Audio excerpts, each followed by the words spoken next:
Y'all, I have a super great pattern roundup for you today, and I had such a hard time narrowing it down.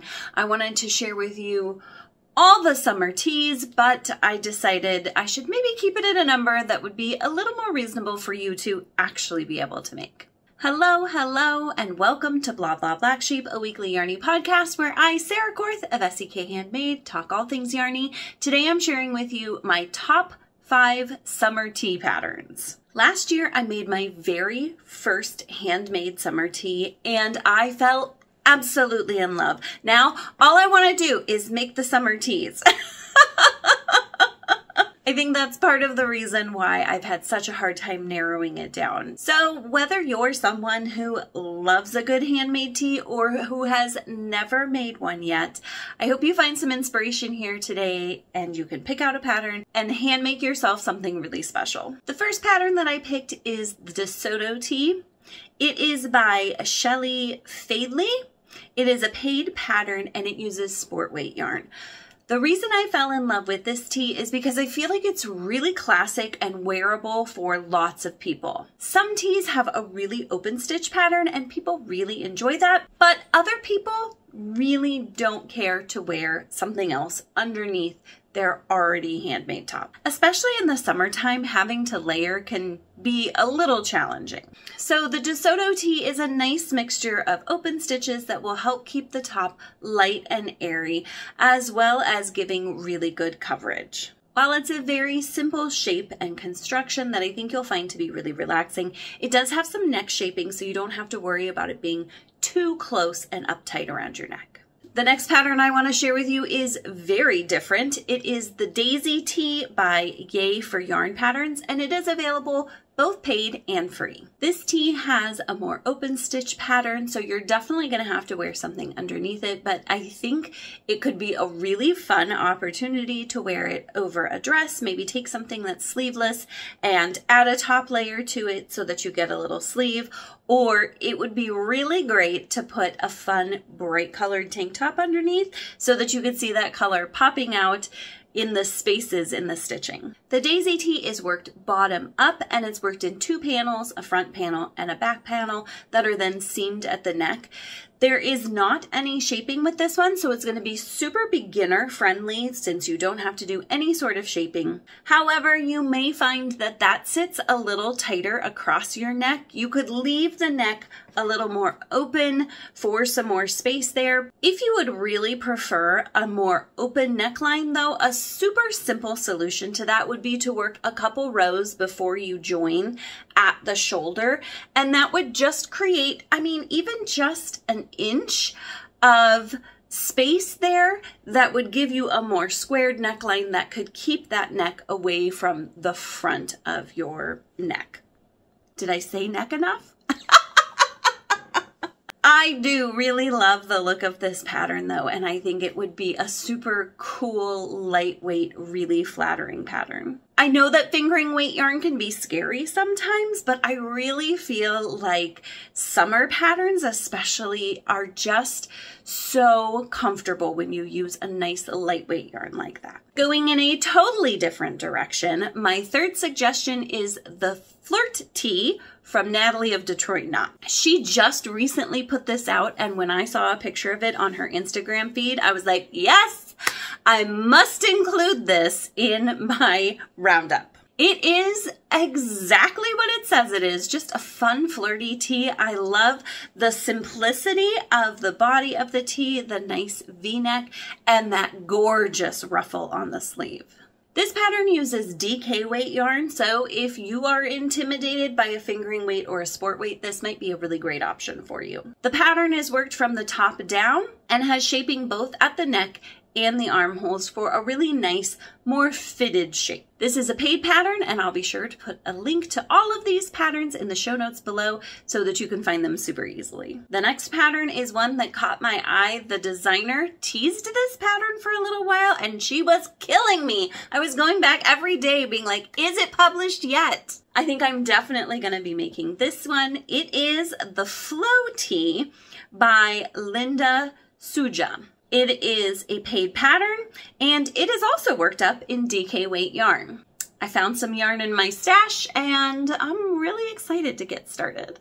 This tee is worked sideways, so you're going to start on one end and work across, and it does have some subtle shaping at the neck. Totally mixing up both style and construction, my last pattern that I want to suggest is a really fun twist on a summer tee. This is the Granny Square Side Split Top, and it was designed by Selena Baca. This is a paid pattern, and it's another one that uses DK weight yarn. I think this is a really fun play on a granny square. You start by working a granny square. What a fun way to use your granny square skills to make a top. You can see that really well on the finished pieces that are worked in multiple colors. The construction really shows there. So you make the granny square and then you add to it to make it into more of a top, not just a square.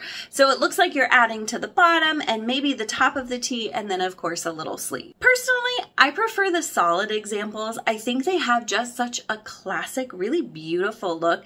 And again, this is something that could be worn over a dress. Not only is the construction a little different, but the assembly is a little different too. While you could choose to, the pattern does not suggest seaming it all the way down the side. She's got these super cute ties kind of at the waist that hold the sides together.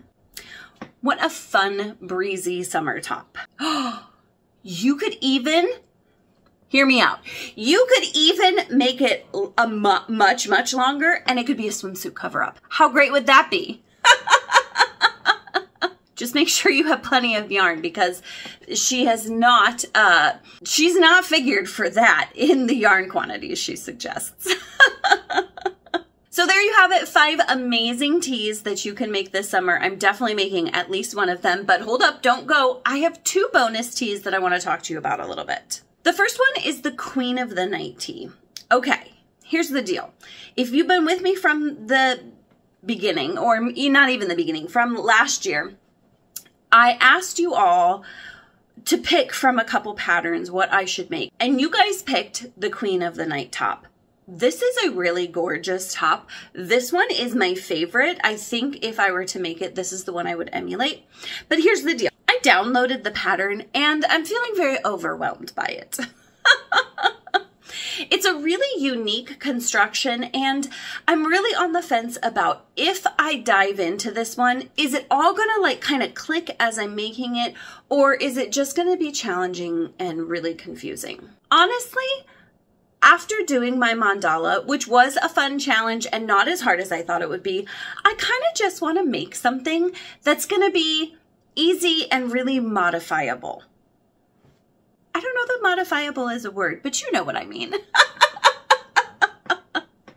So I have this gorgeous yarn from Hobbii, and this is what I had showed you last year that I was going to make the Queen of the Night top out of. This is Friends Cotton Linen by Hobbii. Let me see if I can find the details. It is 50% cotton, 35% viscose, and 15% linen. And I got a whole bunch of balls of this that I think are going to make a really great summer tee, nice and bold. So I was going to make the Queen of the Night top, but I'm thinking about changing my mind. And here's what I'm thinking about changing to. First of all, I have to say it's been a little challenging to find a substitution because I don't have I got some good yardage, but I don't have a giant amount of yardage. But to make a solid tee in a size that's going to fit my larger body, you need a decent amount of yarn. So I'm looking for something kind of open and lacy. And I think I have landed on the Key Largo top by Brianna K Designs. Here's the deal. I have a vision for this. So fun, beautiful, bright yarn that I think will really show off the texture of the stitches.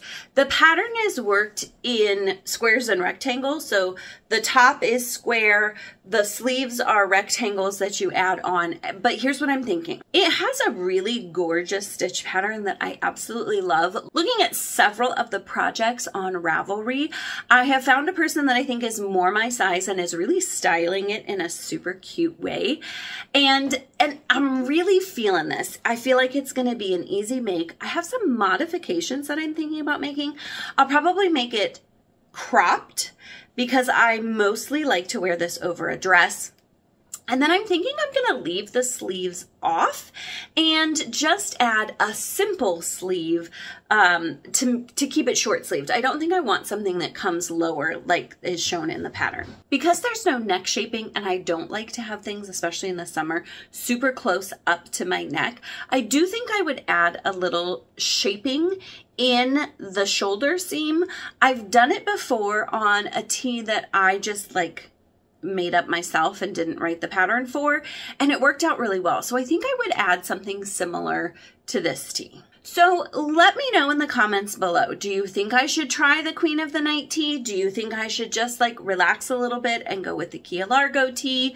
Do you think I should keep looking? Are you going to make any of these patterns? I would love to know. Today, I am wearing my Miramar shawl. This is my brand new vacation shawl. I'm going to link the introduction video below. It has an interesting story. It's a one skein wonder, so easy and quick to make up, maybe with that one skein of yarn you purchased and don't know what to do with. It is really just a great make for summer. The earrings that I'm wearing today are from Josiah Eidman Studios. I will put a link to their shop below too. So many gorgeous handmade earrings there. I have a couple pairs and I love both of them. Quick announcement, my second vacation shawl is coming tomorrow. So if you're not a part of my email list, I would encourage you to be on the lookout for that, either for the introduction video that will release tomorrow or join my email list and I'll remind you and you'll get the very best discount code. Thank you so much for joining me today. I hope I've inspired you to try to make a summer top. It's just one of my most favorite things to wear in the summer, and I'm looking forward to having at least one and maybe two more. As I said before, links to everything are in the show notes below. You don't need to hunt anything down, so go ahead and check that out. If you enjoyed this video, I would love it if you would like, subscribe, turn on notifications so you don't miss out on any future videos. I hope you have an amazing week. I'll see you right back here next week, and until then, happy crafting!